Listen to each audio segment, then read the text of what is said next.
নবীকে অপমান করেছে, তাদের একমাত্র অপরাধ ছিল তারা হিন্দু এবং যেখানে বসবাস করেন সেখানে তারা সংখ্যালঘু। শুধু সেখানে তাদের কুপিয়ে খুন করে পুলিশ নির্বাক দর্শক হয়ে থাকলো না। বিধাননগরে যেখানে তারা আছেন সেখানে গিয়ে দরজা ভেঙে পুলিশ ঢুকে তাদের ওখান থেকে তুলে নিয়ে যাবার চেষ্টা করেছে। পরিবারের একজনকে দিয়ে সাদা কাগজে সই করে সেটাকে কিডন্যাপের নাটক তৈরি করে আজকে তারা বিধাননগরে পৌঁছেছিল, কিন্তু বিজেপি কর্মীদের, বিজেপি নেতৃবৃন্দের প্রবল বাধার কারণে আজকে পুলিশ সেখানে সফল হয়নি। তারা এই মুহূর্তে আবার বিধাননগরেই আছেন। অর্থাৎ মুখ বুঝে খুন হওয়াকে মেনে নিতে হবে, এ রাজ্যে প্রতিবাদ চলবে না। আমরা কি পাকিস্তানের বাসিন্দা? পশ্চিমবঙ্গে হিন্দু হয়ে জন্মানো কি অপরাধ? পশ্চিমবঙ্গে স্বামী পুত্র খুন হয়ে যাওয়া একজন সর্বশান্ত মহিলার এই আর্তনাদ কি এ রাজ্যের সুশীল সমাজ শুনবে না? মোমবাতি কি বেরোবে না কলকাতার রাস্তায়? চুপ কেন?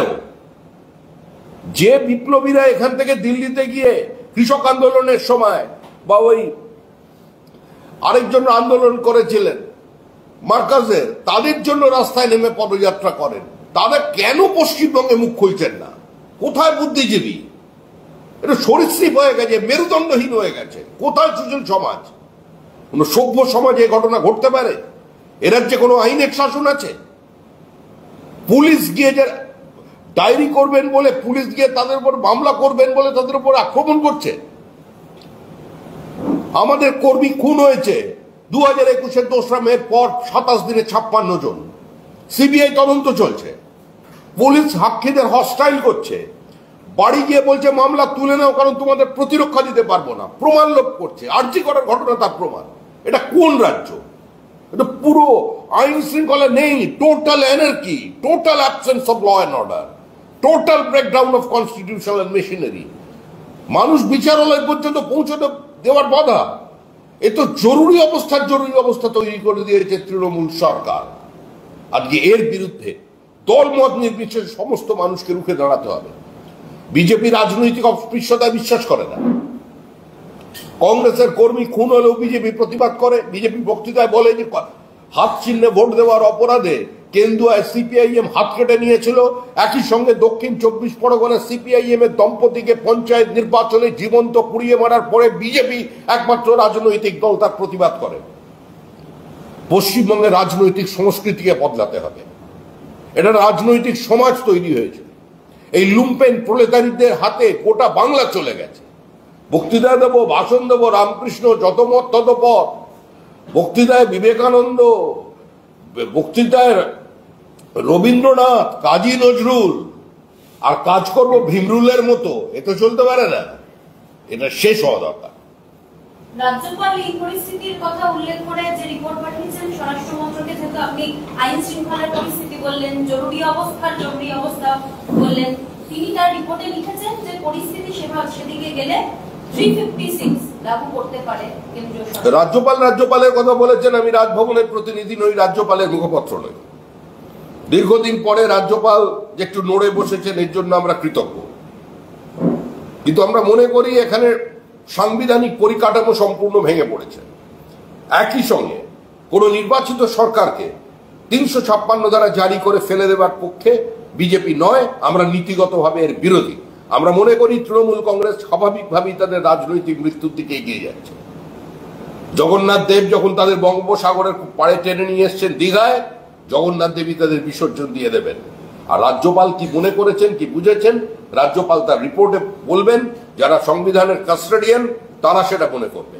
কিন্তু প্রশ্ন হচ্ছে, আমরা যারা বিজেপির কর্মী আছি, আমাদের গলি থেকে রাজপথ, চায়ের দোকান থেকে বিশ্ববিদ্যালয়ের ক্যাম্পাসে একটাই তো প্রশ্ন, যে এই সরকারটা এখনো আছে কেন? এই সরকারকে কেন টিকিয়ে রাখা হয়েছে?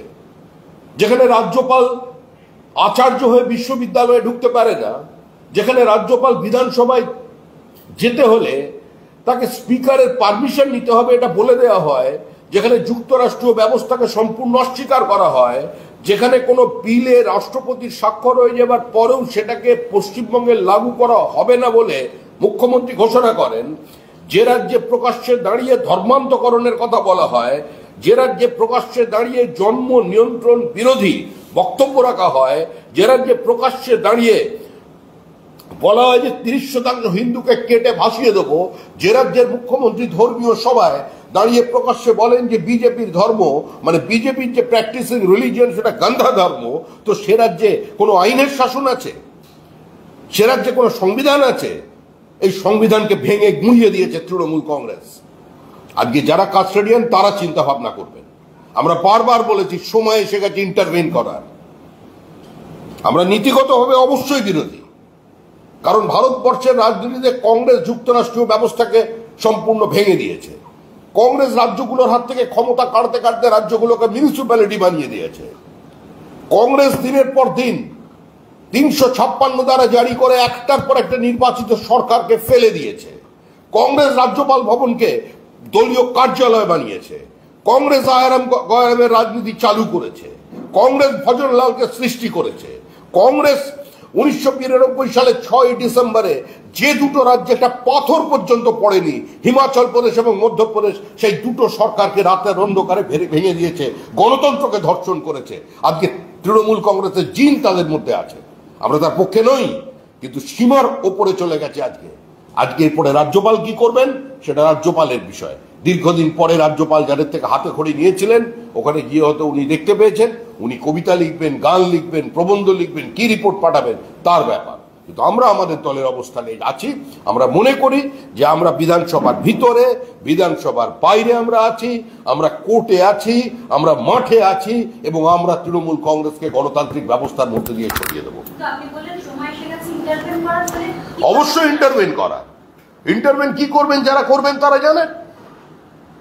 আজকে যে ঘটনা বিধাননগরে ঘটেছে, একতরফা হিন্দুদের উপরে আক্রমণ চলেছে আর সেটাকে দাঙ্গা বলে প্রতিষ্ঠিত করা হচ্ছে। একতরফা আক্রমণ চলেছে।